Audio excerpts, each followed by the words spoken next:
Hello, everyone, and welcome to our new podcast, Not Another Musical. I'm Mark Torres. I'm Allie Teeples. And we're going to be talking to you a little bit about ourselves today. And some of our favorite musicals. Yes. So we have a list of things that we want to go through just to give you an idea of what we're all about. And then we'll talk about some of our favorite shows and kind of how this podcast is going to go. The curtain's up. The seats are full. It's not another musical. So Allie and I get together about once a week and watch a musical. And we do that because we love them. We love them. And why would we not do that? Exactly. You should be doing that. The idea for this podcast started in my mind maybe about 5 years ago. I had the first thought about pitching a podcast to someone, pitching a musical to someone that just had no desire to hear about a musical. Which I can't fathom. And I can't fathom that either, but for some reason I was hanging out a lot with a girl that really just, she hated musicals. You said she had really great musicals. She had impeccable musical taste, this girl. Like, she was the coolest, most just real person. She had like all of these really, really formulated opinions about different genres of music. She got you into Bowie, yeah? She got me into Bowie, and people had tried to get me into Bowie, and I'm really freaking stubborn. And my perception of David Bowie was "Let's Dance," right? And I really, which I really hate that song. And like, but that's just like an 80s. I know this might piss some people off. I really don't like that song. It's just I was born in the 80s. I don't really like the music from the 80s very much. Let's Dance. It was just cheap. And so I've always kind of assumed that a product of the 80s, I'm probably not going to like it. I mean, I get on board. I do think that there are exceptions. Of course there are exceptions, but exceptions define the rule. Yeah. Exceptions define the rule. You know, I mean, it's not a huge departure to go from that to like Oingo Boingo. It's just there's something about it. Sure, but I hadn't given it the chance. And basically, like, she knew. Okay, so we were very close friends. This was a coworker. We were spending a lot of time together, and she got to know, my likes, my dislikes, and vice versa, and musicals. And that's actually how she sold me on Bowie. She was like, dude, how have you not given this a chance? Like, this is very theatrical. And I was like, what are you talking about? The guy that did China Girl and Let's Dance? The so songs suck, right? So unfair. And so it is unfair, but like, I mean, I don't need much to formulate an opinion, and to hold on to it for a long time. And so she played me. So we were coworkers, and she worked on the other side of the building, but we would instant message each other links to songs all day. And they were just really, it was really fun. And you would send her like show It would be her educating me, me educating her. I would send her a lot of, she wouldn't really respond when I would send her show tunes. Do you like this Bye Bye Birdie song? Right, no. Yeah, that's not going to happen. But I was, growing up, I was super into Jamaican everything, reggae, ska, rocksteady, mainly rocksteady and ska. So I was kind of educating her on some of the island music, and she was loving it. And but all that to say, but back to the Bowie thing, she sent me 5 years from Ziggy Stardust. Right. I didn't breathe for like 3 minutes and 30 seconds. As you shouldn't. It is a work of art.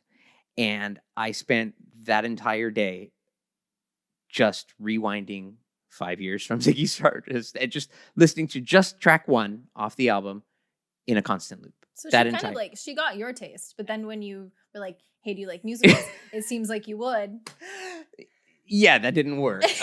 But, she was very supportive. She'd always come to see me in shows when I was in shows, several. And, which ones? I remember for sure she came to Sweeney. Okay. And she was like, no. I mean, Sondheim that's kind of rough. It's like, rough. You don't introduce someone to Sondheim.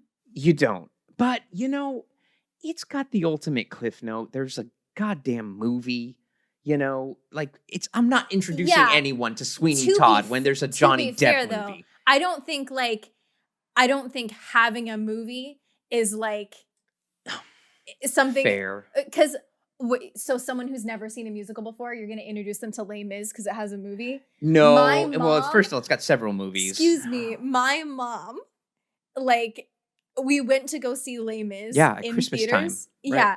And she came out of it and she's like, oh my God, they sang way too much. Oh, how And I was like, dare her. welcome to an operetta style musical. Yeah, that, I mean, it is what it is. I thought. I loved it. Okay, so she came to see me in Sweeney for sure. Yeah. I feel like maybe Putnam. Yeah. Oh, Putnam's fun. She Putnam- didn't like the audience interaction. I don't quote me on if it was Putnam. I know she came to see me in at least 2 shows. Okay. But I don't remember. I don't have. Well, okay. Sweeney Todd, if you don't love musicals, that's rough. It's rough. I mean, I was Anthony. I had the pretty song. Yeah, I'm sure she would have enjoyed you just going up so she could leave. Like, Probably. just that one. Yeah. Oh, and look, Mark's on stage. Sure. But, the funny thing about it was, regardless of me telling her to come support me, Right. just me pitching a musical to her, a concept, like just Right. being like, because my big thing was like, you can get, everyone can like musicals. They just haven't been introduced to the right ones. Right. So it's just a reality, right? Like you haven't heard the right. Okay. So like someone that doesn't like the Beatles, they just haven't heard the right Beatles song. And to be fair, Logan's not a huge fan of musicals. He Okay. thought Sister Act was funny. It was And great. everything Matt and Trey does, he thinks is funny. It Because is, that's like, because you it can't is. think South Park So, is funny. I and remember not like, vividly. Yeah. Vividly telling her you would love the Book of Mormon. Yeah. Because she was young and she likes South Park That's humor. a great introduction. It's a great to introduction musicals to for people anybody who enjoy that humor. Yes, and they don't even know that they're No. seeing themes from other musicals, Right. which that's just fantastic. But I never got a chance to make her watch Book of Mormon. But anyway, all that to say, constantly I would be pitching her the ideas, and I'd sometimes try to pepper in my YouTube recommends while we were at work with a musical, and she would just shut it off. She'd like realize that I was trying to do it, and she'd just shut it off. But whenever I would, she'd listen to me. She'd listen to me. She'd be like, okay, you have something to say. And she'd listen to me. And then I'd finish my spiel. And I just remember this look on her face like she just sucked a goddamn lemon. Like just, I have no fucking interest in what you're saying right you now. thought that doing Like, this would be and so kind of interesting? at the time, I thought it would be novel to be like someone so passionate about like, listen, I just watched In the Heights. Right. I was moved to tears 3 times. What do you think? Right? Like, let me tell you why I was moved to tears. Yeah. This show is so emotional. These character stories are intertwined so beautifully. Right. And, this thing that's alive on a stage, 30 feet to however many feet in front of you, whatever it may be, like 30 feet, those are good seats. it captures you and it takes you somewhere, and you take a journey and you have an emotional response. Right. And so I would come from this place of vulnerability and trying to explain that to her, and I would be met with probably the face I made if someone would have said, "Hey, have you ever heard Let's Dance by David Bowie?" Oh my God. So, yeah, that's where the concept of the music of the podcast came. But, Right. We. Well, hopefully we can get her on one day to. I would love to Make get her her watch a on musical. one day and try to make her watch a musical. That would Yeah. that would really warm my heart. Yeah. So years down the road, you and I meet up once a week, watch a musical, and talk about it. And Yeah. so, We're like, why isn't this discourse recorded for everyone to listen to? right, Yeah, Yeah. of course. Yeah. so that But I'm happy we're doing this because we watch a lot of shows that We I've do. never heard of. sure We watched a couple treats on Amazon Prime the other day. we have found some gems. Yeah. And I say gems loosely because there's some that definitely aren't gems, but we'll get to that. So what we want to do now is kind of talk about our background a little bit and why we love musical theater and kind of the roles that we've played in our dream roles. And then hopefully you guys could get to know us better. And then we'll kind of go over what we're going to do in the podcast from now on. Sure. It'll be fun.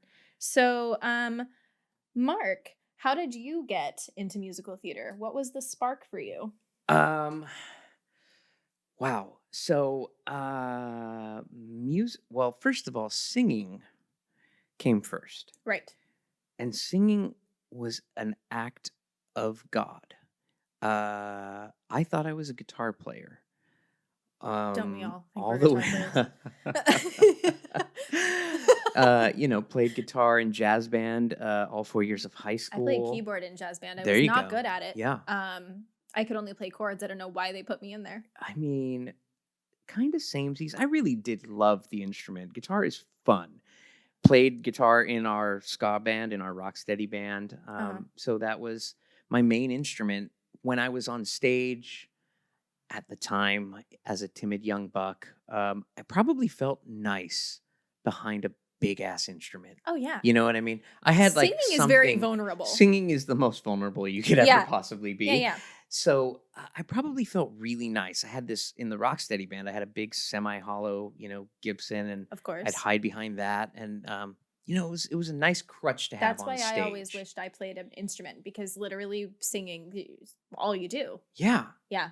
So I walk into the music department with my guitar in hand to audition for, a spot in the music department as a guitar player. Okay. And they basically told me to go piss up a rope. Like they were like, we have too many guitar players. It's great. It's inspiring. I don't even care if you're good. Please leave. Right. And so I can't even imagine how shy ass Mark got through this day, because I was so introverted back then.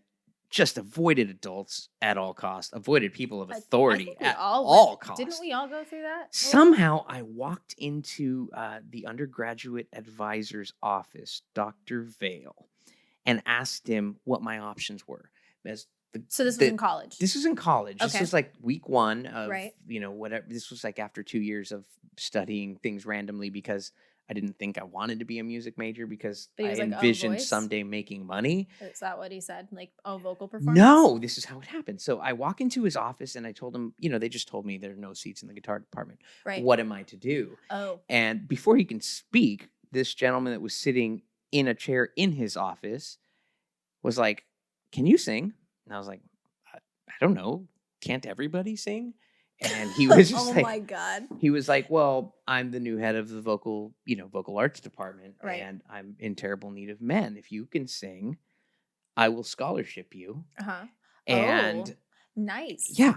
And then he said, and then for a year, I'll scholarship you for a year. And then he said, if you want to go back to being a guitar player after that year, no harm. Fine. And I said, "Okay, great. So what do I do?" And he goes, "Well, I'm going to lunch with this gentleman right now, but I'll be back in an hour. Meet me at my office. I'm going to audition you." Okay. So he tells me, as if I were,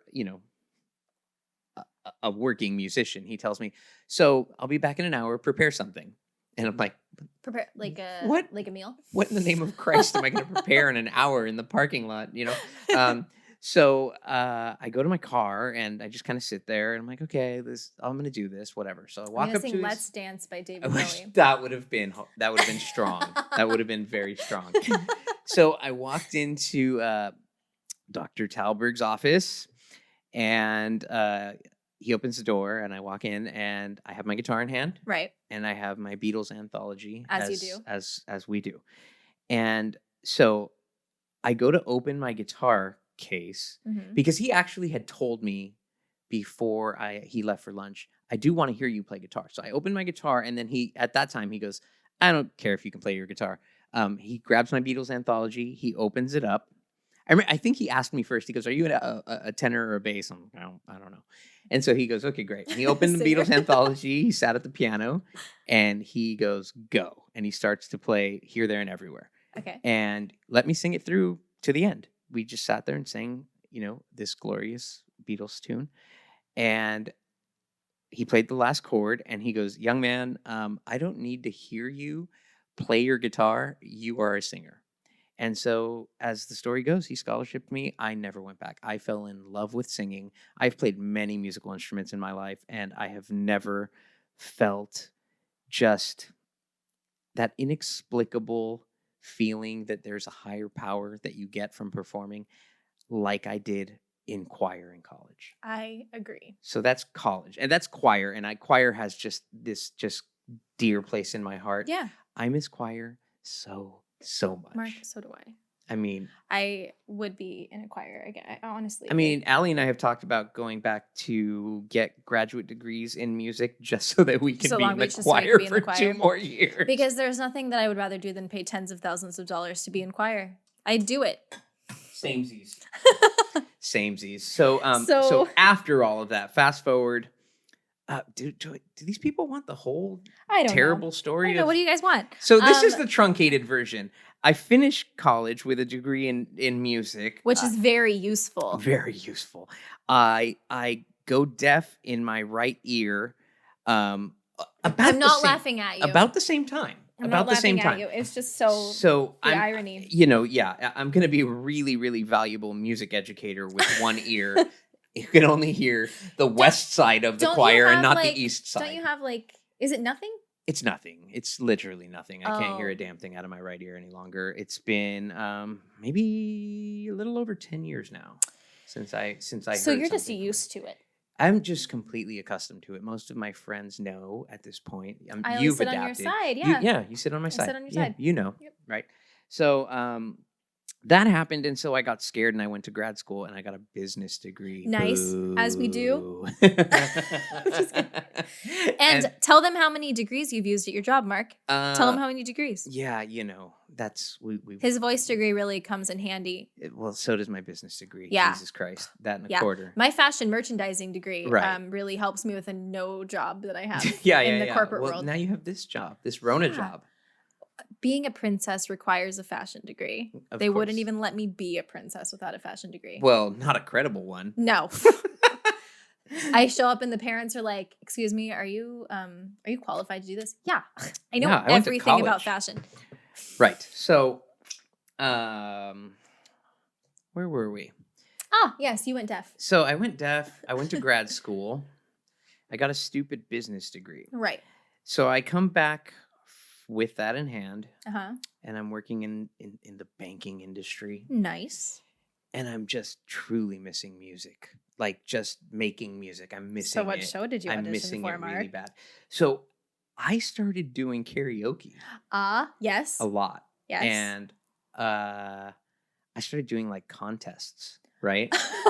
Yeah. What was your go-to song? This was really bad. What was your kill it song? I mean, I had a couple back then. I would do, good God, the Al Green one that I should know the title of.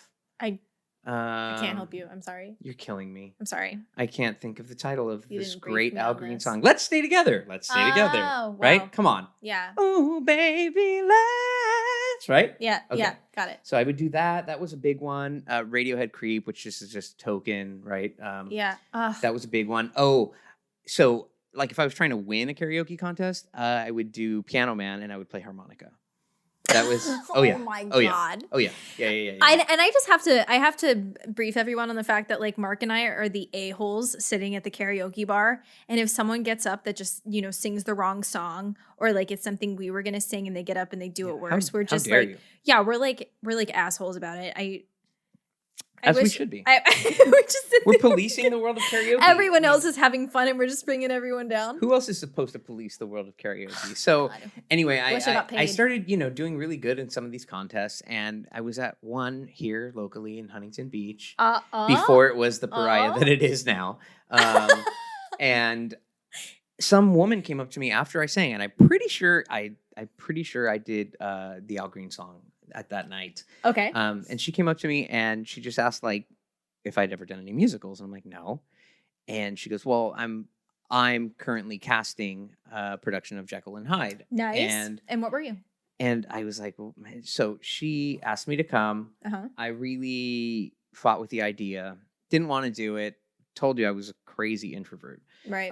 Actually, musical theater is the reason I'm no longer that way, which I'm currently... you know this, but our new friends should know this. I'm currently working on proposing my doctoral dissertation on the effects of musical theater participation on student self-esteem, self-confidence, because of what it did to me. But anyway, so she invites me to this audition. I show up. I remember sitting in the room for about 10 minutes and then making the decision to leave, because there were all the musical theater boys, like all the pretty gay boys with their vests and their ties, looking all prepared with their, their resume and their headshot, and Israel being one of them, who is now one of my best friends on earth. Yeah. I remember seeing Israel walk in, and he looked all dapper, and you were like, nope. Why am I here? Like, I didn't bring a shorts. resume. I didn't bring anything. I probably looked a slob. I brought my musical theater anthology, volume 2, I believe, that had "Not While I'm Around" from Sweeney Todd. Oh, and so that was my audition song. love. They cast me. Nice. Long story short, I did walk out. What'd you get? I did walk out. I walked out, and some girl in the parking lot was like, don't. gave me a pep talk. She was like, "Why are you leaving, dude? Like, what? You're already here. Just go in." And I was like, "You know what? You're right." And I think it was a new year, and I was like, "New year, new me. I'm going to do things." And so I went in, I auditioned, and they gave me, those of us familiar with Jekyll and Hyde, it better be all of you. They gave me the newsboy, and basically like any featured, like little ensemble soloist thing. They gave me all of that. So I felt pretty cool. I was like, yeah, go me. I got a part. And it was the best time. It was just the best time. And some of the people that I was in the show, I have a lot of really good friends that came from that show. Right. Some of them were complaining that, the production was not the best. The production company, there was a lot of quarrels and stuff like that. But I had a blast because I had nothing to compare it to. You know what I mean? Right. We all have done, shows that we love, and then shows where the production value wasn't great, and then you kind of regret it. But at the time, I had nothing, and so I had a blast. Yeah. I had an absolute blast. And you know what? Honestly, like, even if you're not in the greatest production of something, there is nothing like performing in front of a live audience where you get feedback in real time. Yeah. Like, they're literally telling you what they like and what they don't like in real time. Like, is there anything better than going on stage and throwing out a funny line or getting to the end of your solo and hearing that feedback? Like, yeah. Honestly. That's how you get addicted. That's 100%. How you get addicted. It's not like being on film where you say your lines to a camera and it's broken up, and what feedback are you getting? It's so crazy to me that addiction is what keeps you coming back. So you've got this guy that was, an introvert, had a little bit of stage fright, and then you keep coming back, and all that shit goes away. It's almost different, though. And they're like a unit. I look at the boy that had that rock steady band, that ska band in college, and that was so riddled with stage fright, and I'm just like, however did I, what kept me going back at that point? It was just the passion for the music. You know what I mean? And as you said, you had an instrument. Yeah. Yeah. Singing is very vulnerable. Yeah. You're literally, if anything, you're just amplifying your insecurity. Sure. Because if you're like, I don't really sound all that great, let's just add a microphone to that. And vibrato. And yeah, exactly. And that's always been my deal is I am the kind of I'm a mic stand clutcher. Mm-hmm. I don't. Yeah. At karaoke, kind of. Yeah. Because karaoke, you're not really performing, man. No, but Let's be real. Even in a band, I've been like that. I hide behind the mic stand because getting up and showmanship has always been my deal, unless you give me a character to get behind. Sure. So that's why I like musical theater so much. As Mr. Bowie did with Ziggy Stardust. Exactly. So with the thing with musical theater that I love so much. So I started out when I was 6. I joined a group called the Showbiz Kids, and my teacher, Miss Connie, was the best. She was the one that she would duet me. She was my vocal teacher at first. So I started vocal lessons when I was 6. The first thing that I ever did was I'll Be There by the Jackson 5. Oh yeah, good song. And she would sing with me. Yeah. And she would record it so I could hear myself back. So I'd go home at 6 years old and I would listen to myself, and then she'd be like, "What did you like and what didn't you like about this?" And we would always sing together. And she had a troupe called the Showbiz Kids. So we'd go to the LA County Fair, we would sing at the beach, we'd have all these gigs, and we would sing musical songs. So my first solo that I ever did in the Showbiz Kids was Just You Wait, Henry Higgins. Stop it. Yeah. Just Lies. You Wait, Henry Higgins, Just You Wait. And I was 6. With the limey? Yeah. Oh, she wanted me to sing at Cockney. Yes. Yes. So good. Of course she did. Yeah. How do you do it? Just you wait, Henry. No, you have to do it right. What are we just going to defeat the purpose? Yeah. No, absolutely not. Oh, I love it. It's so precious. Yeah. And we would wear these sparkly sequin outfits, and we'd either have the sparkly sequin skirt to match it, or we'd wear black pants, depending on. Okay. So we'd have the little halter tie. It was really cute. I like that. So I was the youngest. I was 6. The oldest was 16.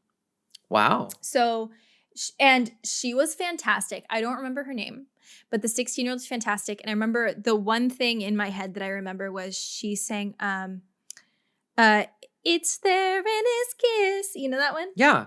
About the way. Yeah. Oh, no. And we would back her up. We were the backup singers. Oh, adorable. So cute. So, and then it took me a while. The Shoop Shoop song. Is it? I think so. Okay, well then you heard it here, folks. Shoop, shoop, shoop. Yeah, we would do all that. Yeah.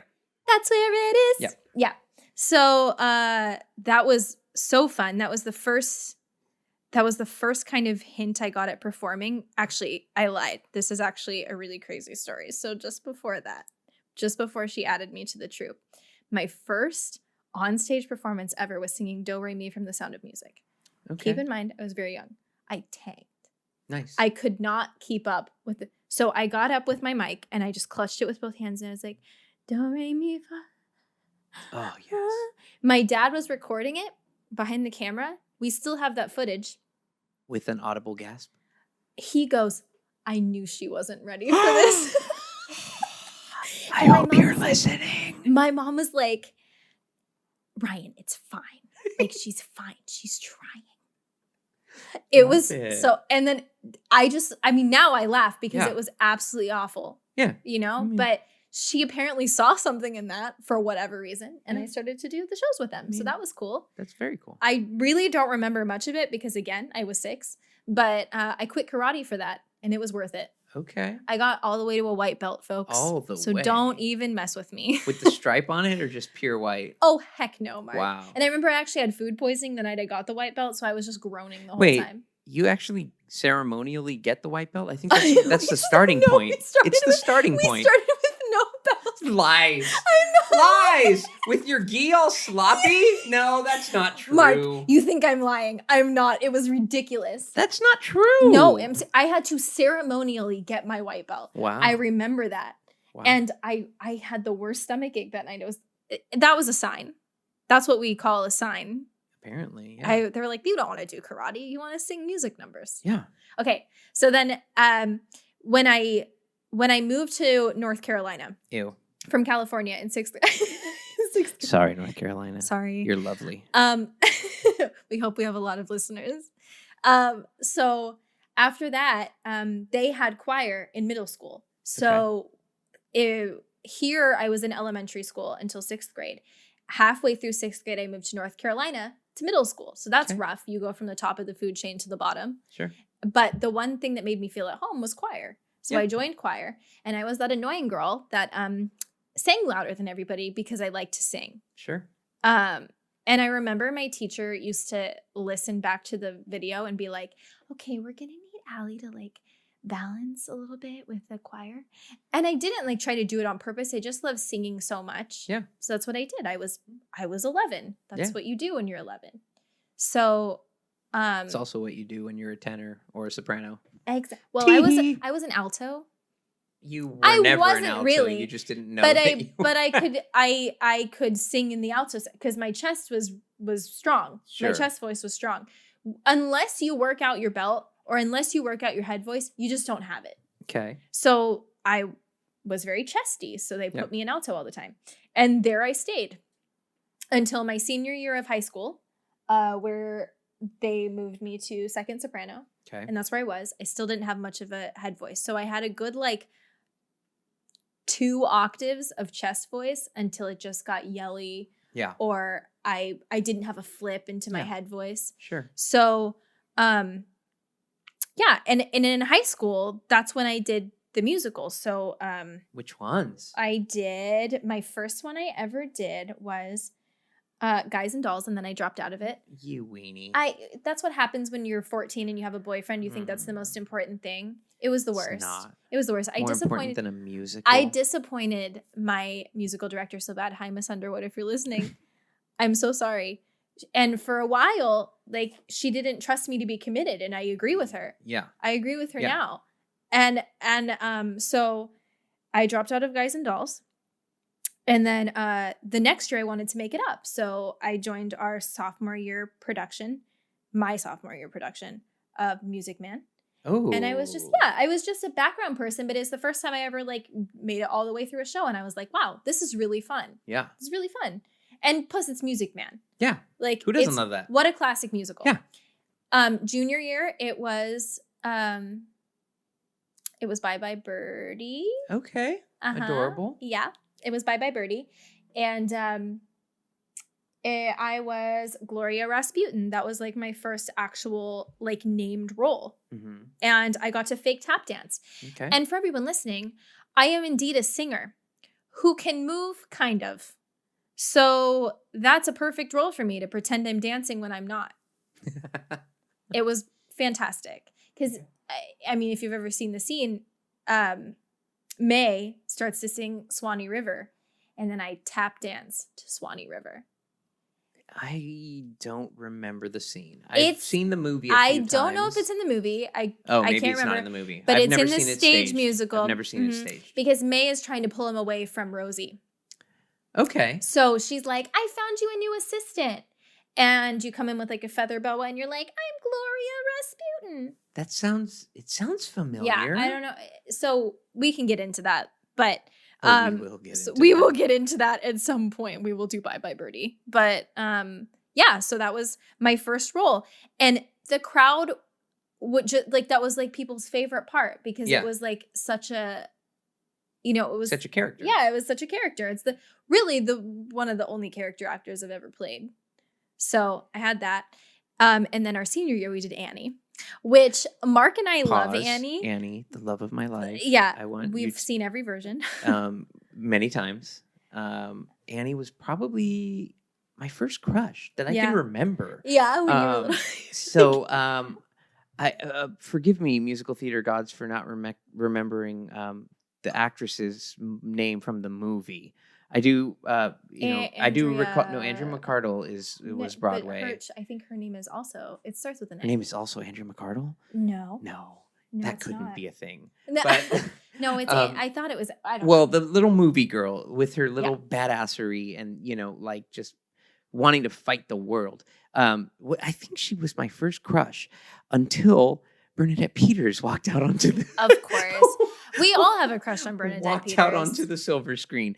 And that was Bernadette, you're not listening to this, but I love you. And I have loved you since I was a child. And the funniest story about that I find so funny now that I found musical theater and it's the love of my life now.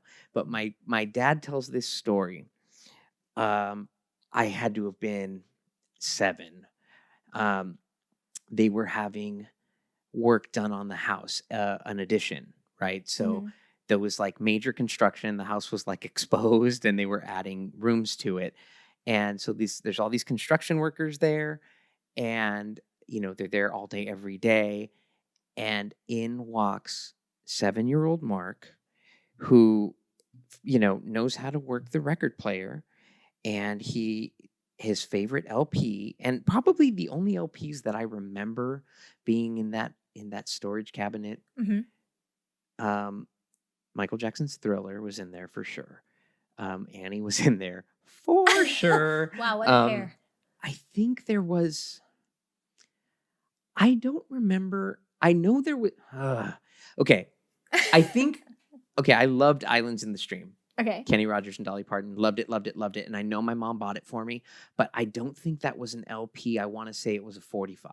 Okay. And I don't remember much. Okay, there was obviously Elvis in that cabinet because my mom is my mom. But I don't remember much else.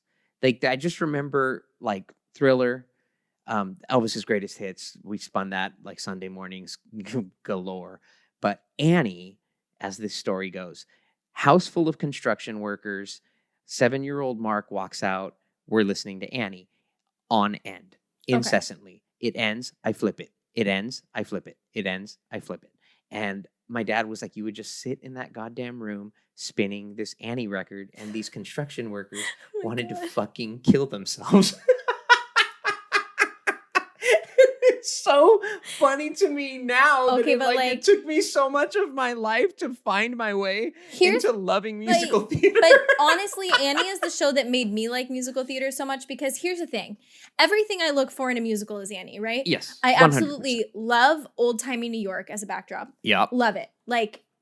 Love it. I love the structure of an old musical, right, with why am I? This sucks. An overture. Yeah. Thank you. I went to school. An overture. Thematic underscoring. Just the structure is there. The orchestrations, just the musicality of an old musical. Right. It's so magical. It's so magical. 100%. So anyway, I did that. I played Lily St. Regis. Awesome. I was the only one that could do a Jersey accent. Okay. Again, I lived in the middle of nowhere. Okay. And so, that's the part I had. I think if I were to do that musical over again, I'd probably want to be Grace. Sure. But also, I wasn't a soprano then. It took me until college. Okay, forgive me. I've only seen it on celluloid. Okay. Does Grace have a song on stage? I know she sings in NYC. She doesn't have a solo song to herself. Okay. I remember that being a thing. Also, but neither does Lily. She sings in Easy Street. That's all I sang. So it was Easy Street and Easy Street Reprise. Right. And honestly, Lily's really, unless you're Warbucks or Annie or Hannigan, you don't have a part. Yeah. You know? And so, but I loved it. I loved it because all of the it's a different one it's a different line in the movie, but I remember every time I'd be like, "It ain't fair. This here life is driving me nuts." Yeah. The whole audience would be just erupt. Right. And I was like, this is a taste of what I could have. But then I went to college, so I moved to California. Okay. I was very new. I started college at 17. No, not around when we met, but shortly after. Shortly after. So I went to Golden West. I got into San Diego State, but they made budget cuts to their arts program, and they weren't allowing any out-of-state music majors. Those bitches. I know. If they were, my life would have been incredibly different. I would have had a vocal music major, and it would have been a lot different. But I went to Golden West, and I found family. I found new friends in the choir. Of course. I joined the choir. As we do. And it was under Dr. Bales. And he was fantastic. He's the one that told me, "You're not an alto, you're a soprano." Sure. And it was because of him that I was able to find my upper register, which I didn't even know I had. I was like, I don't have more than 2 octaves. Yep. Yes, you do. And then it was Marty Ram at the same place. God bless her. Yes, who told me that my belt was unending. I just needed to find it. Mm-hmm. So I joined the production of Legally Blonde. Mm-hmm. Which I was in. Yes. It was out of state tuition for me, and I was working a lot at that point. Don't you tell me. And I dropped What did you do? The musical. Unbelievable. I have a history of that, don't I? So that's why we didn't meet then. No, that is why we didn't meet then. So, but then 3 years later, 3 years later, more, 5. Well, I met you before then. No, you met me. We karaoke'd. In between then, yes. Mark's then girlfriend was my friend, and So we started singing together, but I auditioned for the production of Evita, and I went in thinking, okay, Allie, you haven't had a role since high school. I'm going to audition for The Mistress. That's what Mark and I had rehearsed together. That's what I said. Well, I told you to audition for Ava, but you kept telling me, I'm going to audition for The Mistress. She's got a gorgeous song. She does. She has a gorgeous song. I've never had a role in my life. Right. So since high school, it's not the same. So then I auditioned, and I got one of 2 Avas. Sure. We were double cast because obviously, if you know Evita, which I'm sure a lot of you do, the whole show is sung, and it's challenging. It's very belty. And so obviously you have to have an understudy that knows the show as well as you do. Right. Just in case. So we would alternate nights. And I feel like that was a really great way to introduce myself to a lead, because I had never had the experience of That's a serious show also. Like that's For a first one, I mean, I cried. regardless, I thought I was going to ruin it. You know, that's a show when the Ava carries that show. She's Yeah, on stage of course. the entire fucking But time. it scared me. And so I went in to the first rehearsal knowing every song. Yeah, I you had did. listened to the Patti LuPone and Mandy Patinkin soundtrack, the original Broadway soundtrack, which is the only soundtrack. And I knew the entire thing backwards and forwards. And because I knew that Kalinda, who was playing the other Ava, who was Ava, she was like literally the embodiment of Patti LuPone's Ava. I was like, I don't want to be the worst one. Yeah. I don't want to be the one where everybody's like, you need to go to Kalinda's night because Allie sucks. And then I'd have like, you know, no audience. Right. That was just my fear. So I was like, you're not going to do that. Sure. You're going to know every single song before you start. And I did. And I did it. And that show grew my voice so much. So much. So much. I remember and Mark was excited. And probably also your nerves. Yeah. Because I got a lot of phone calls. Oh, I cried. On the verge of tears or in the middle of tears. I don't know the show yet. Why is this happening? Yeah. Mark, it opens next week. What's happening? You know, I didn't know the process. I didn't know how fast it fell Those of you together. listening who have done shows, you all know, you know, it feels like it's not coming 2 together. weeks out, it's and then a disaster. it comes together. It and does. That's just what happens. And, you know, I think it had just been a long time for you. And so that you lacked the confidence that would be a thing, that it would just come back. I needed to give myself a break. But also I remember sitting next to Jay. Mm-hmm. We know Jay. Yeah, we love Jay. We love Jay. I was sitting next to Jay. He was on the side of me. And you start in a Vita in a theater. You're watching an Ava movie. Yeah. And you're not supposed to know it's me, but because we have our back you did the show. You have your back's turned to the audience. Yep. So before the curtains were opening, and until the point that the old movie reel stopped, I was literally in tears on Jay's shoulder. Yeah. I was like, I'm gonna fuck it up so bad. I'm gonna fuck it up. And he was like, you're gonna be fine. You're gonna be so great. Like, you just did this. The hard thing about that was we also alternated rehearsals. So my run I don't through, like that. No, my run through was 2 days before I did the show. So I had a day lapse, and it scared me. Yeah. Because I was like, I've only been through this show once. Wow. Yeah. Yeah, that's got to be a very nerve-wracking situation. Allie, you're never going to stop singing this whole time. But you came to preview night. I came to preview night, and you slayed. And I was so proud of you because you had been assuring me for months that you weren't going to be good. And then I saw you just dominate that stage. Except for when I misbuttoned my buttons. You remember that? That was hilarious. And I think I was like in the third row because it was, it was preview night. Rainbow High, Ava puts on her skirt and then goes back into her dresser's circle. And then she comes out in a jacket. And I had to button the jacket while simultaneously belting. And I misbuttoned it. Yeah. So I just left it. And then I put on my hat sideways. You want that to happen on preview night. Sideways? You want that to happen on preview night. But I was going to say, I can't even empathize because I was so lucky. The first time I had to carry a show was Wedding Singer. And I would equate that to Ava, where Robbie's on stage the entire goddamn time. Yeah. But I did that show twice in a row. And I played the antagonist the first time. And Glenn. So, I played Glenn. And it was like a 2-month run. So I knew that show backwards and forwards. I had just done it.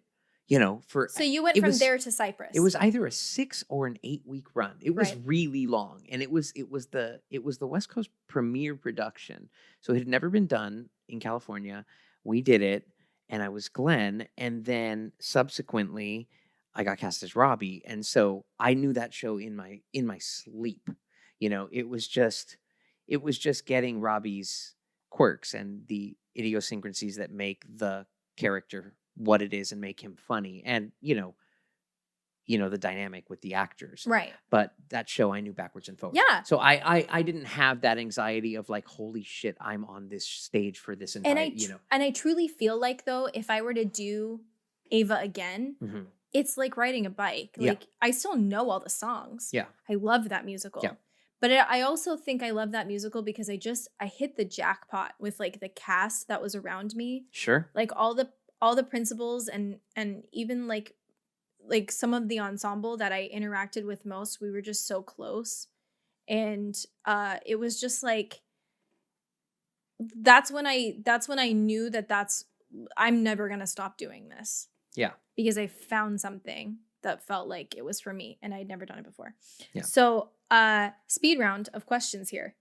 Hit me. So Mark, if you were to put on a musical and you had, the people that you know around you and the people that you knew could do their job in musical theater with a limited budget, what would you put on? With a limited or unlimited? Limited. Limited. This budget. is limited. The things that we have at our disposal.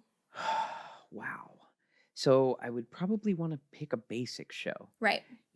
I've been doing this for over 10 years. I've amassed a lot of very talented friends. I think you'd stick to if small cast, I were right? producing something, I could probably cast it without auditioning. I Right. would just be like, this is going to be Steve, and this is going to be Rebecca, and this is going to be, right. whomever. That being said, small production show. I love Putnam. I love it. That's easy. The stage doesn't change. Yeah. It's very easy to put it on. Like a table. Yeah. Chairs. Yeah. Yeah. I really, really like it. Even more rudimentary. Well, I might steal this right off your list. I hope I'm not, but we were probably both going to mention this. We, in the last year or so, discovered the glory that is the Toxic Avenger. Yeah. The Toxic Avenger. That never changes either. It doesn't change. I mean, you can be creative with you can be creative. When we did it, the book, we had projections. Yeah. So a lot of those things that were on that Broadway HD one that we watched that were actually physically wheeled onto the stage. He's talking about the West End production. The West End FYI. production, right. Yep. A lot of those things that were physically wheeled on or dropped. Were projections. We didn't drop anything. Yeah. We did it in a black box. We didn't drop anything, and we projected a lot of things. And the thing is, you have to kind of have a small space for that. It doesn't work on a massive stage. I'm sure you could make it work, but there would be a big void of things that you wouldn't use. Yeah, exactly. You would just have to find ways to fill space. I feel like it really does work in a small theater or a black box. Yeah. Which is, I'm sure why Which was fantastic. And we stayed true to the band being on that like scaffolding above the stage. I still feel like the band has to be on stage. We used the scaffolding to play above the stage area, which was rad. Just an awesome show. And you can cast it like that in a minute. Like you could just be like, the original cast has 5 people. It's 5 people. So that one, I would say Little Shop is an easy one to cast with people that you know. And you do have to kind of change, but it was interesting when we went to go see the one at Pasadena Playhouse. Fantastic They production. would just drop in front of the shop. So the shop didn't move. Shop didn't move. The curtain would come down, right? Right. And it would just be a different location. And Audrey too wound up as he grew. He ended up being an entire drop, which was awesome. Yeah. You remember that? And they would they somehow fluttered the curtains so they moved like a mouth, and that was that was the mouth. It was great. I loved how the puppet was always like in the shadows. Yeah. You would see like tentacles and stuff. That was so cool. It would take up like the whole It was a silhouette. Stage. The puppet great. was a silhouette. It was fantastic. That was just a really great production. It was. And then another question is, if you had unlimited budget and resources, what show would you want to put on? The quick answer is probably Hello, Dolly. Yeah, of course. Because look, I don't ever want to see that show produced not professionally. No. Nobody wants to see a bunch of dudes who can't dance pretending like they can dance. That scene needs dancers. I saw it at a high school that my friend was costuming, and it was a good production. Okay. It was a good production. But what was interesting was you need so many male dancers. Yeah. So they substituted them for girls, the waiters. Yeah, And you can do that. I feel like that's the common cheat. It doesn't professionally you don't need to. You just cast dancers. It does different things to the voices. Of course. But it was fine for that. I would imagine, a college production could do that, get away with it. You can disembody the voices and have the boys singing backstage. He costumed it very well. That I liked. But for me, I've seen it only professionally done. I saw The Love of My Life, Miss Bernadette Peters, play it twice. I did go back a second time because it was that fucking good. We saw it at Segerstrom and then we together. saw it at Segerstrom We didn't together, even and know. we didn't know we were both there the same It was night. Betty Buckley's understudy. It what was Betty her name? Buckley's understudy. I don't remember her name, but she was fantastic. Betty didn't come out at Segerstrom at all. Okay. So she must have been sick or something happened because she never performed at the Segerstrom. Well, her understudy was fantastic. She was fantastic. And it's just an exquisite show. It is magic. My dad, I sent my mom and dad to see it after you and I saw it because my dad said, Jesus Christ, you've seen Hello Dolly 3 times this year. Like, do you want to know why the fuck do you keep watching this show? Yeah. And I was like, I'll tell you why the fuck I keep watching this show. Actually, matter of fact, I'm just going to send you, and then you're going to figure out why I keep watching this show because it is just the embodiment of a perfect musical. Right. It is, there are some that come close. That is just, it's there. I would put Millie on that list too. Okay. Because how, without unlimited resources, how are you going to get that many tappers? How are you going to get that quality of costuming? And that leads into mine. Yeah. I would put on Shrek. Okay. Because if I had unlimited resources, it would be beautiful. Sure. Like the sets for that's the second most expensive Broadway musical of all time, next to Big Fish. Out of here. Oh, Big Fish. I think that's why Big Fish closed. Yeah. Because it Did was you like good. I saw it here at Musical Theater West.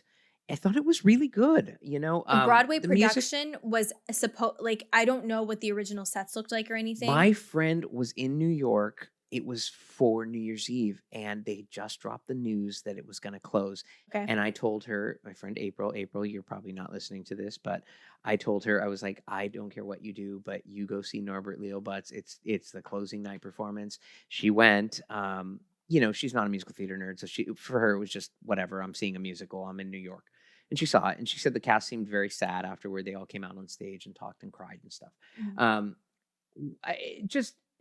That's a big undertaking, man. You watch that movie, and whenever you see a magical movie like that, our brains, you and I, immediately are like, how do you make this a musical? We've had this talk about The Princess Bride.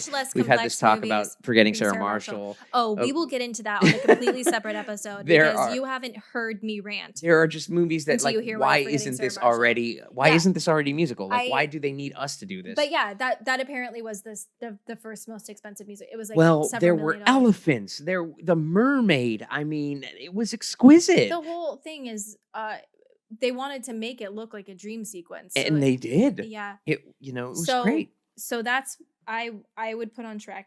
Okay. Going back to that. I would put on Shrek. Or I've just wanted to do the Addams Family. Okay. With my friend. I've just wanted to do the Addams Family. Yeah. Also, but that takes me to dream roles. My dream roles as of this moment, I want to play Wednesday. Okay. I want to play Natalie from Next to Normal. Sure. I want to play Ava again. I mean, but those dream roles, I also want to never tire. I also want to be Belle. Okay. I like it. And there's a gajillion other things that I'd like to play, but I want to play Cinderella. Rodgers and Hammerstein's. I like it. Yeah. For me, I'm very lucky to have already played one of the dream roles twice already. Robbie in Wedding Singer was just an absolute dream. I felt like what I would imagine Axl Rose felt like in 1992. You're on stage. Playing your guitar. Playing my guitar. Really playing my guitar. And this curtain draws and I'm on a stage that's on the stage. It just felt like a damn rock show. And the exhilaration from that curtain going up, it was awesome. I've played it in a black box and I played it on a huge stage. And I'm telling you that exhilaration on that huge stage, that curtain went up and I was just like, this is it. This is what Axl Rose felt like. That was a dream to have played that twice. I will probably play that until I die. I just love that role. Yeah. But dreams that I haven't played yet. Yeah, what haven't you played? Bobby and Company. That's just that one's a little real for me right now. The family members and the friends being like, "Why aren't you married?" if I got a girl for you, boy, all of that, that's very real right now. And that would be an absolute dream. From the moment the curtain went up on School of Rock, Dewey became a dream role. From the moment I saw preview night 2, and there was a pause. They went into a hold. There was something that happened about 10 minutes in.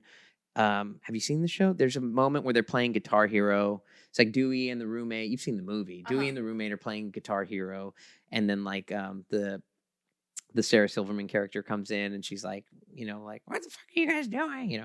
And we went into a hold. But the show was fantastic. I saw day 2. Then I saw it subsequent, like 6 months later. I saw it again. It was still Alex Brightman, and it was still Sierra Boggess, also the love of my life. I love you. They were just exquisite. The show was fantastic. But from the moment the curtain went up and he was singing those songs, I'm like, this is just a dream. I would love to play the guitar on stage again. Like, just working with kids, so funny. So that's a dream right now. Company, Bobby is a dream. What about how about this question? What would you want to play if you weren't you? Like, what role do you want to play that doesn't fit you as a person aesthetically? Am I still a dude or am I a girl? You could or be both? anything. You could be whatever you want. If I'm a girl, if I wake up tomorrow and I'm a girl, the first role I'm playing is Lucy in Jekyll and Hyde. Yeah. Oh, firmly. Why didn't I add that to my list of dreams? Yeah. I love Lucy. Like firmly. Oh, and Audrey. What am I doing? Yeah. Yeah. Audrey's a great role too. Yeah. Seymour, obviously. Duh. Yeah. How did I? Okay, Seymour is on my dream list. Unattainable one. Yeah, and I've auditioned for that show 3 times. Mabel and Frederick. What are we doing? Yeah, I've thrice been offered The Dentist. I've thrice said no. But the one at Pasadena, I felt you change your mind a little bit. I did change my mind a little bit. I saw it and I was like, okay, I'll play The Dentist the next time it's offered to me. But it's just that it's not the dentist. I see myself as the dentist. It's all the other stuff that the dentist does after he's dead. He's very charactery. I mean, as the dentist, yes, but also post dentist. Right. And for me, I just identify more as Seymour. Like I like singing. Seymour's songs are so rhapsodic, and they're just it comes from this. They're beautiful, and I just see myself doing it. Right. So, all of that to say, moving forward, if I get offered, wake up as a woman. If I woke up as a woman tomorrow, Lucy in Jekyll and Hyde without question, is the first role I play. As a dude, a part that's not right for me that I want to play. See, the thing is, if I woke up as a guy, I'd want to play Seymour. Yeah. Yeah, I would. I maybe want to say Sweeney. Okay. I don't think I'm. Yeah, very I don't think I'm old enough. I don't think I have the right voice. You could do it. I can do it. I can sing the notes, but god damn it, they sound better coming from a baritone. You know what I mean? Like they just sound. There's a different. The element of fear that comes from those bottom level notes from a baritone, like they're just beautiful. Yeah. I don't see myself ever doing it, but but nice. The right production comes along that's starved for dudes. I'm sure someone has a lot of arms. I'm sure someone would maybe offer it to me, but who knows? How about you? I would want to play Seymour. I'd want to play Che. Okay, yeah, that's a good one. I'd want to play Shrek. Okay. It's not at all right for me. Okay, actually, I would also want to play Donkey and Sebastian. Donkey would be great, but I feel like I don't know. I feel it's like not right for it's me one of those of roles that I feel like it needs to go to of course, but we're talking about not me. Oh, you're right. Yeah. This is a role that's not right for me at all. Duh. So it's not right for me for many reasons, but if I woke up absolutely not me, yes, right. Absolutely. Okay. Another role that's not right for me based on what I can do, which is dance, I'd want to play Kathy Selden. Sure. Well, yeah. How about put Millie on there, man? And fucking if you're a magical dancer, absolutely. Any role where it requires dancing, put me on the list. What's another? I had another question that I wanted to ask you. Hit me as well. So what is your favorite show in general? I know this. Okay, I think we already. Super hard. I think the people already know. I also have to say, this is a musical that surprised us with how much we loved it, and I'm going to say the same for both of us because we're just going on forever now. But we love She Loves Me. Oh, sweet Jesus. Loved on so many levels. And both productions that we recently classical musicals with the classical formula. I don't understand how anybody couldn't like that show. Yeah. And we saw there's one on Broadway HD that has Laura Benanti. Love of my life. I have a Zachary- lot of loves of Zachary my Levi. life. Yeah, you do. Yeah. But me too. I love Yeah. Zach Levi. Yeah. So it was just so great. Like Exquisite. if you have Broadway Exquisite. HD and you haven't watched it, I don't know what you're doing. No. Watch that and Toxic Avenger. And we saw it. And if you don't, get it and watch right. that and Toxic It's Avenger. just worth it, guys. So we have that one that we watched, which is If the I had Broadway to answer revival. gun to my head, favorite musical of all time, I'm gonna say Hello, Dolly. Yeah. Like it And doesn't. you know what? I can get behind that. I think that there were of the musicals that I've seen in person, She Loves Me and Book of Mormon are way up there for me. Sure. And I think what made Book of Mormon so magical for me was that I saw it with my dad who grew up in the Mormon church. Sure. And just watching him recognize things that just regular audience members wouldn't know. Like Matt and Trey did such a good job of putting all of these Easter eggs in there. Yeah. Of like things that only a Mormon person would know. So you would hear like these small little like titters in the audience whenever there was something that came up that you learned only if you were Mormon. Sure. And my dad would just die. Yeah. And my dad is so stoic that I've gone with this man to concerts and he just stands there emotionless, just kind of swaying to the music a little bit. And then to the point where you think he's having a bad time. I think he's having a bad time. And then afterwards he'll be like, that was a really good concert. So when he's like laughing at a musical, I'm like, this is just sitting there with my family in general. It made me envious that there's not a musical that pokes that much fun at Catholicism. I know there is Altar Boys, but I haven't seen it. We should watch it. Well, we're gonna watch it. It's on our list. Oh, that's right. Make one. We'll write it. Yeah, we should write one. I mean, like, there's another one.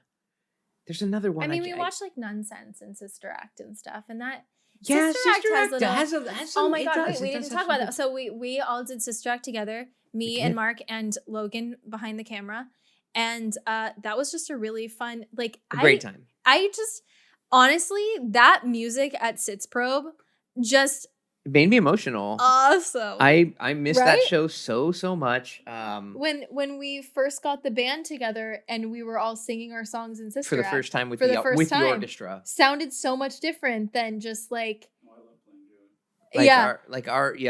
Our songs especially, like my song and your guys' song, they were just Don't put down Life I Never Led. no, but they were just so I think Sister Mary our Robert songs and were Sister comic Act. relief. Okay, like Curtis and Curtis's Mobsters, both those songs are comic relief. They Right. are. Like when it's show stopping comic relief. Yeah, Like I'm absolutely. saying I'm gonna bash that woman's head in. The three guys singing together Yeah. in that number was just like the audience lost it. And they always do. Yeah. They always do. That those characters Because just of Joey. those characters just play. They just play. I mean, Logan.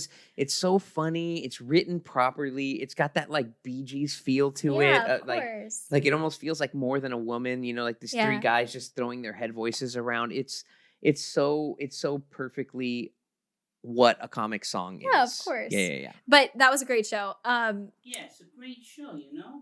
Yeah. And you're going to like it. Yeah. That's one that surprised me. One that surprised me was Kinky Boots. I knew nothing of it. It was my girlfriend's birthday. We liked theater. It was at the Pantages. I was like, well, shit, this is a no-brainer. Like, I'll buy her theater tickets for her birthday. And we went and saw Kinky Boots, and sweet baby Jesus, what a show. Yeah, Like, what I agree. a We show. watched the one on Broadway HD. We I did. loved it. Yeah. I mean, Um, like, I had zero. I love when I have zero expectation and it's just an out of the park home run. And that happens a lot with music. Well, maybe it's just because we love musicals. Hey, we just like we're pretty easy to please if you do it, things by the books. One that surprised that very same girlfriend was we went to New York together. We in the hype of Hedwig. It was Neil Patrick Harris. The line, this was before Hamilton. The line was around the goddamn corner for the lottery, which was the only way we were gonna get in. And they called her name. They called my girlfriend's name, believe and we got tickets to see Hedwig with NPH for $27.50 or $32.50, whatever it was, 5-6 years ago. Way too cheap. And they were, it was the little opera box, which were fantastic seats. He stopped the show and spoke to us 3 times, us directly, our box. But that one, I knew the music, the movie, meh, it's okay. The music is exquisite. Are you trying to get controversial? No, but like the show is so exquisite. The show like just far exceeds the movie. And what I was going to say is a show that surprised. I knew I was going to love the music. I knew that. She almost threw a fit that we were watching that show. She wanted to see Violet. She loves Sutton. But we hit the lottery and we went in, and she walked out going like, that was the best fucking thing I've ever seen. And you know what's interesting is my cousin lived in New York at that time. Mm-hmm. She saw essentially everyone who did that role except for Neil Patrick Harris. Okay. And her favorite one was Michael C. Hall. Okay. I mean, Jesus. Yeah. I mean, the dude. Yeah.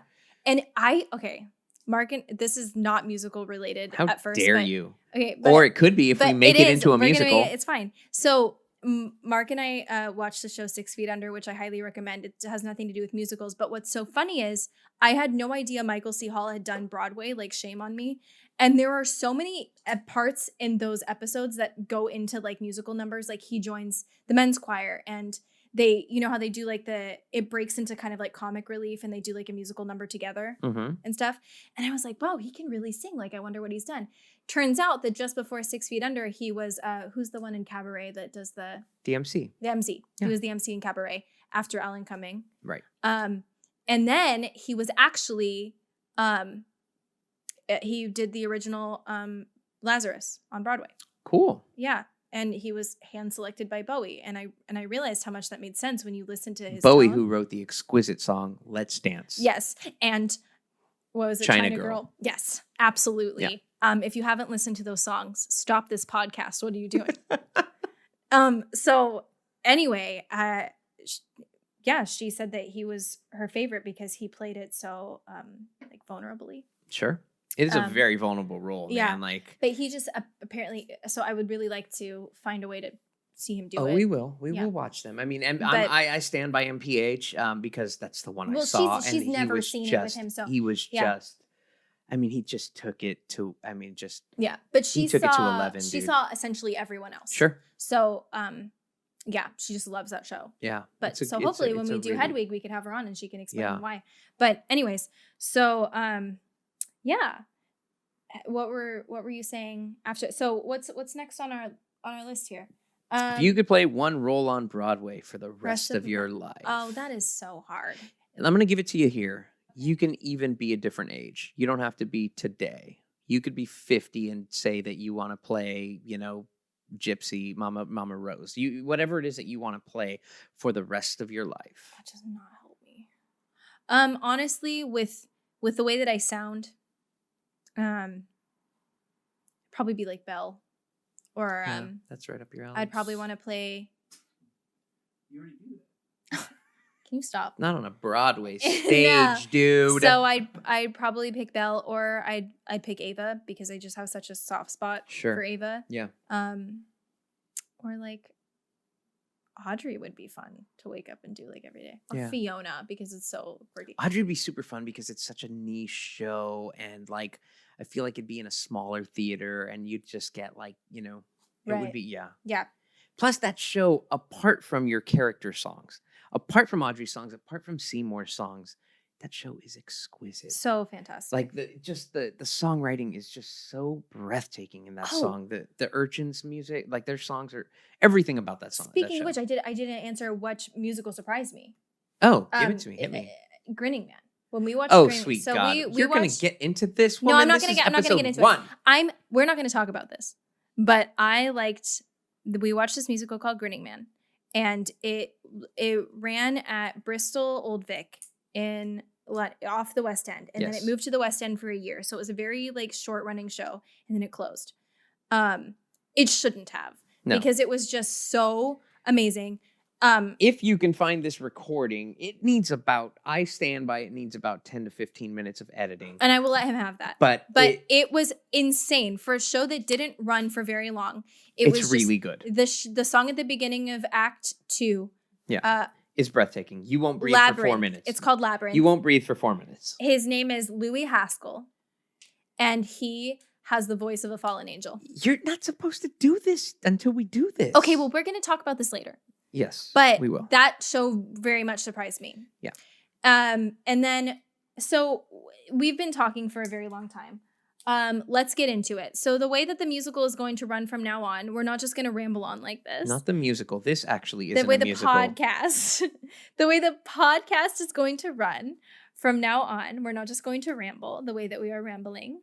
Now you kind of get what we're about. And if you've made it through to this point, thank you so much. So we've comprised what we think is a comprehensive list, but it's not. But Of it's nearly ever-growing 300. of nearly 300 musicals. From this list, we are using a random number generator every week to hit a dozen musicals. Then we okay? put those musicals on a wheel. We put those musicals on a spinny wheel. And We spin spin the it. wheel. And then we go, no whammies, no whammies, no whammies, stop. And it stops. Yes. And whatever it stops on, that show will be our subsequent deconstruction. So we're going to bring you the history of the show, what year it came out, where it this a was revival? produced, Uh-huh. who directed, who choreographed it. A lot of it's going to be opinion based too. We're going to tell you what we think of the musicality. We're very opinionated. I'm so sorry. We're going to tell you what we think of the music. We're going to tell you what we think of the acting. We're going to tell you what we would do differently if we put on the show ourselves. We're going to tell you if we think it sucks. We're going to tell you if we think We're going to get real controversial, so elements of it strap suck. in. We're going to hit you with, we're going to deconstruct everything, the story, the acting, the diction. We're both choral singers. Never Excuse me, forget, we are both choral Classically singers. trained Okay, singers. diction is very important. Don't to throw us an off vowel. Right. Honestly, vowels are everything. Vowels are everything. And believe me, there's going to be shows that the wheel lands on that we've seen that we don't like very much. And we're going to try to be nice about it. we will try to be And nice. I'm sorry if it's your favorite show. You just have... We're sorry in advance. Stop. But there is, also the idea behind this podcast is bringing the knowledge of musicals to people that, might not know about those musicals. So Every we're going to different get this level of out musical right theater now. love. We're not going to talk about Hamilton. Everybody knows about Hamilton. Nobody needs to find out about Hamilton. You don't need to know our opinions on Hamilton. Sure, maybe other shows that are currently on Broadway, maybe, but We've added them. it depends on if we can see them, but the concept for this came from me wanting to know more about the musicals of yesteryear that I wouldn't, if I didn't make an effort, see. And We would like... I love that because you find gem audition songs. And Yeah. we didn't talk about this question, but when you find gem audition songs, especially if it's from a 50-year-old musical, No one else is is singing that, guys. No one's singing that in an audition. And that's awesome. Here's what I equate that to. So, obviously, when you go audition for a show, you want to find something that fits the style and feel of the show that you're auditioning for. Right. When I auditioned for The Addams Family, I took Screw Loose. We thought we were so clever with that. Right. Turns out we weren't. Sure. So, yeah, we of course. So when you're watching these 50-year-old musicals, Yeah. so yeah, That's to say, when you that's find to a- say we added all of those. So we went through Netflix, Broadway HD, Hulu, Disney Amazon, Plus. Disney Plus. We found anything that My could be DVD constituted as a collection. musical. Some of these things we've never heard of, so we don't even know if they really fit the general outline. But we put them. We'll on find there. out. So what we did was I had a random number generator. I hit it 12 times. We wrote down the subsequent number of the ones on the Excel sheet. I narrowed it down to 12. So this week, this is what we have on our wheel that we're going to spin in real time to find out what we're going to do this next Hit us. time. Okay. So what we have is Paint Your Wagon. Don't know what that is. Paint your wagon red with blood, Simpsons fans. City of Angels. We have Gypsy, Legally Blonde, Avenue Q, The Court Jester, Oklahoma, Mean Girls, Hair, Fiddler, Fame, and Lil Abner. Okay. And let's spin it. It's going to be Little Abner. I sincerely... No, it's going to be Little Abner. Wouldn't that be great to Get start ready with? for it, people. And we have Avenue Q. Avenue Q. What a perfect way to start. It's We love it. Contemporary. And if you want to, we did this also. The reason why we're not doing like big, mainstream shows is because we want people to be able to watch them with us and then go through, you could tell us how you feel Sure. about it. So we're going to be breaking down Avenue Q in all the ways that we told you. And we're really excited to do that. We love Avenue Q. We've seen it a couple times. Yeah. We need a refresh probably. Yeah. But yeah, so we'll be breaking that down next time. And yeah, so tune in and keep up to date on our socials. Love it. What are they? Okay. Because I don't know. We have an Instagram, Not Another Musical Podcast. Okay. And we'll be creating a YouTube and TikTok account based off of that. So we will post that to our Instagram page. But yeah, follow us at Not Another Musical Podcast. There it is. And then, yeah, we'll be breaking down Avenue Q. Great. And many more. And many more. Did we do it? We did it. Was that a thing? It was a thing. All right. Awesome. All right, everybody. Thanks for joining us. Okay. We'll be hopefully doing this once a week because, Rona and stuff. We're just cooped up in our houses. So this gives us an excuse. We've only seen each other this whole time. This is true. This is very, very true. And the musicals that we've seen. That's We the other haven't thing been we've alone. seen. We've been in great company. Yeah. So strap on, and it should be a good ride. All right. Thanks, everybody. We'll see you soon. Hey, bye.